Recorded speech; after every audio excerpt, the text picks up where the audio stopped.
Hello friends,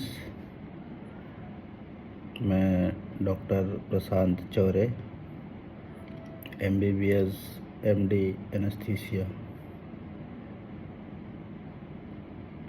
NEET PG का आज result आया है। उसमें जितने भी लोग सक्सेसफुल हुए हैं उन लोग को मैं बहुत बहुत बधाइयाँ देना चाहता हूँ।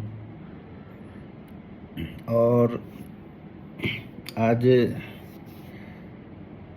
MBBS की भी काउंसलिंग हुई है, तो उसमें जो लोग को भी कॉलेज मिला है, मैं उनको और उनके पेरेंट्स को, के रिलेटिव्स को भी बधाई देना चाहूँगा कि उन्होंने अपना सपना जो था उसको साकार किया और अब उनको ऐसा लगने लगा है कि हाँ, अब वो लोग सही मंजिल पे जाएंगे। लेकिन दोस्तों, आपको मैं बताना चाहूँगा कि मतलब कि ये मेरा परसेप्शन है, रियलिटी से बहुत अलग है।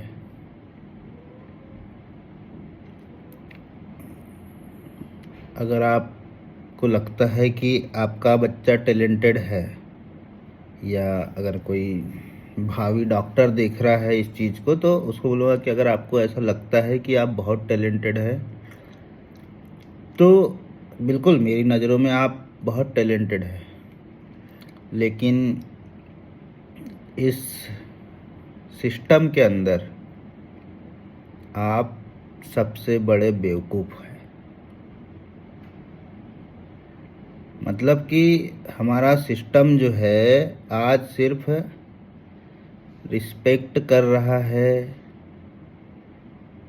IAS ऑफिसर की, IPS ऑफिसर की, SDM की, डिप्टी कलेक्टर की, तहसीलदार की, पुलिस वाले TI की और एक छोटे से हवलदार की।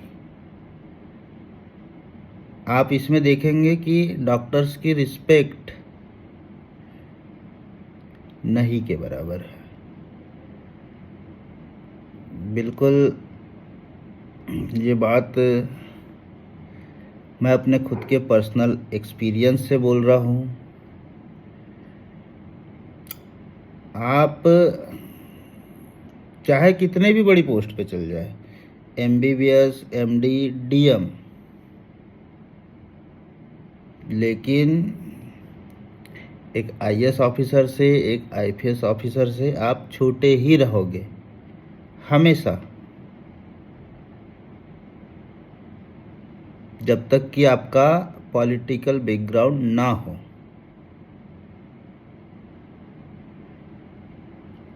अगर आप डॉक्टर है, आप सोच रहे हैं कि हाँ, मेरा तो पहले से अच्छा खासा जमाया है, तो मुझे कोई दिक्कत नहीं है डॉक्टर बनने में। एक गलत आपके हॉस्पिटल में कुछ भी हो जाए तो आपकी कोई नहीं सुनने वाला है, ना IAS, ना IPS, ना कोर्ट, कोई भी नहीं सुनेगा। और इवन आपको लगता है ना कि हम तो कोर्ट केस लगा देंगे तो ऐसा हो जाएगा, वैसा हो जाएगा। कोर्ट में आपको तो बोलने ही नहीं दिया जाता। कोर्ट में बोलने दिया जाता है आपके वकील को। और सीधी सी बात है, अगर जितना अच्छा आपका आप वकील करेंगे, उतना अच्छा आपको उसका फीस पे करना है। तो मेरा सब लोगों से ये है कहना आज के टाइम पे कि क्यों हम लोग दिन रात मेहनत कर रहे हैं। पहले साल, 2 साल, 3 साल नीट UG की प्रिपरेशन करने के लिए डे एंड नाइट हम लोग मेहनत कर रहे हैं कि कैसा भी करके हमारा entrance exam, NEET exam clear हो जाए। फिर उसके बाद में डे एंड नाइट हम लोग एमबीबीएस की पढ़ाई करने के लिए कर रहे हैं, और उसमें भी कई बच्चे फेल हो जाते हैं, एमबीबीएस में भी कई बच्चे फेल हो जाते हैं। फिर उसके बाद में एमबीबीएस क्लियर भी हो जाए, उसके बाद में मैं देख रहा हूँ आज एमबीबीएस डॉक्टर की जो गवर्नमेंट जॉब का जो सैलरी है वो 55,000 रुपये है। ये मैं मध्य प्रदेश की बात कर रहा हूँ, गवर्नमेंट जॉब की। और वो भी कब? जब संविदा में कि कभी भी आपको निकाला जा सकता है, तब पक्की नौकरी हो जाए तो टीए, डीए और पीएफ क्या क्या चीज़ें, जो भी चीज़ें होती है वो बढ़ के हो सकता है कि 10-20 हज़ार रुपये और एक्स्ट्रा हो जाए।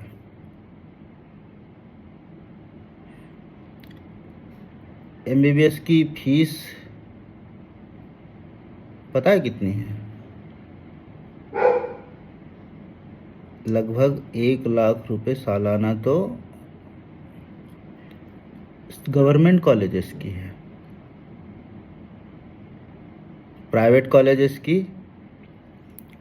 कॉलेजेस की फीस 10 लाख 11 लाख सालाना है। मतलब अगर किसी फैमिली के पास में 50 लाख रुपए है तो आपका बच्चा एमबीबीएस कर पाएगा एक प्राइवेट कॉलेज से, और उसमें भी उसको दिन रात मेहनत करके सारा एमबीबीएस पास करना है। एमबीबीएस ऐसा नहीं है कि आपके अदर कोर्सेस जिसमें कि बस ठीक है परीक्षा के 15 दिन पढ़ लिया और पास हो गए। इसमें आपको डेली पढ़ना है, इसमें आपको डेली पढ़ना है, और आपको वो चीज़ें एग्ज़ाम में वो करना है, तब जा कर के आप एमबीबीएस पास हो पाओगे। और उसमें भी अगर आप कहीं किसी टीचर की नज़र में आ गए तो एमबीबीएस पास होना भी बड़ा मुश्किल हो जाएगा। आप थ्योरी क्लियर कर लोगे, आपको वो लोग प्रैक्टिकल में अटका देंगे, वाइवा में अटका देंगे। तो मेरे दोस्तों, मैं ये कहना चाहता हूँ कि अगर आप टैलेंटेड है, या अगर कोई पेरेंट देख रहे तो आपका बच्चा टैलेंटेड है, तो मेरी नज़र में तो आप उसको डॉक्टर बनाने की जगह पे कोई सिविल सर्विसेज के लिए तैयार करें। क्यों? क्योंकि उसमें आपकी बात सुनी जाएगी, आपको एक पावर दिया जाएगा। डॉक्टर्स बनके आपको कोई पावर नहीं दिया जाएगा, कोई पावर नहीं है आपके पास। इवन एक मजाक की बात बताऊं मैं, इवन आपके थाने का जो हवलदार है वो भी आपको आपने से बड़ा समझेगा। आप कोई रिपोर्ट लिखाएंगे ना तो वो ये बोलेगा कि सर आपकी जो कंप्लेंट है वो प्रोसेस में है, 15 दिन का प्रोसेस है, हमारे पीएचक्यू की तरफ से ऑर्डर है कि 15 दिन में आपकी प्रोसेसिंग होगी। लेकिन वही अगर किसी भी एडमिनिस्ट्रेटिव ऑफिसर के साथ में कोई बदतमीजी हो जाती है, किसी पुलिस वाले के साथ कोई बदतमीजी हो जाती है, तो एक्शन तुरंत होगा। हम लोग सब बोलते हैं कि कानून सबके लिए बराबर है, लेकिन जब आप सिस्टम में आएंगे ना तब आपको पता चलेगा कि कानून सबके लिए बराबर नहीं है। सबके लिए अलग अलग तराजू से तौला जाता है चीज़ों को। आपको लगता है कि डॉक्टर है तो बहुत पैसा कमाता होगा, तो मुझे ऐसा लगता है कि जितने भी भ्रष्ट अधिकारियों को बोल रहा हूँ मैं, है ना, जो ईमानदार है वो बिल्कुल दिल पे ना ले। भ्रष्ट अधिकारी एक डॉक्टर क्या और क्या लॉयर, मतलब आज के टाइम में तो सबसे ज़्यादा यही बोला जाता है कि एक डॉक्टर और लॉयर ही लुटेरे होते हैं, बहुत पैसा कमाते हैं। तो इन सबसे ज़्यादा ये जो भ्रष्ट अफसर है वो भी नीचे से ऊपर तक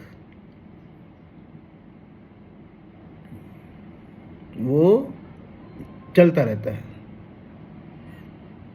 तो बिल्कुल मेरा तो आप लोगों से यही है कि हम लोग डॉक्टर बन रहे हैं तो जनता की सेवा करेंगे, और क्या बोलना चाहिए कि लोगों की जान बचाएंगे। तो भैया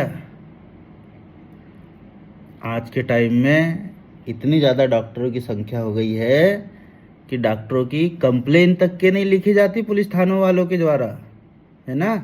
ये लोग इतने ऊपर हो चुके हैं। मैं मोदी जी से और सीएम डॉक्टर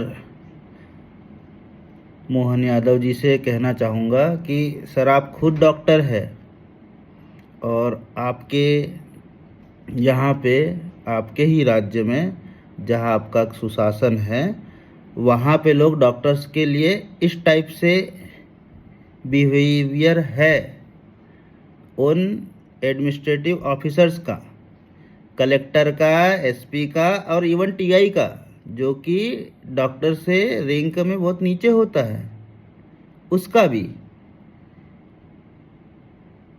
तो मुझे तो नहीं लगता कि ये वर्थफुल है आपका डॉक्टर बनना।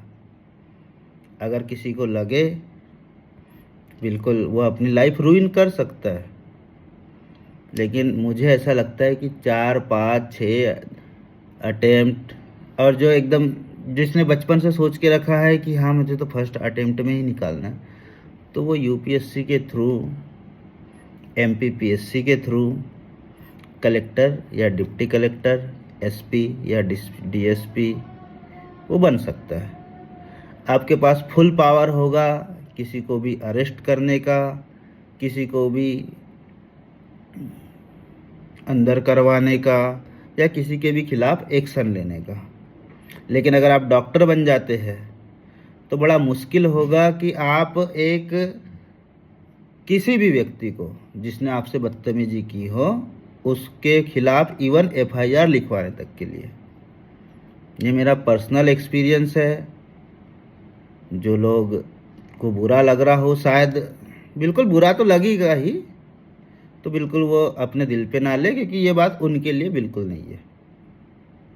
Thank you. जय हिंद, जय भारत।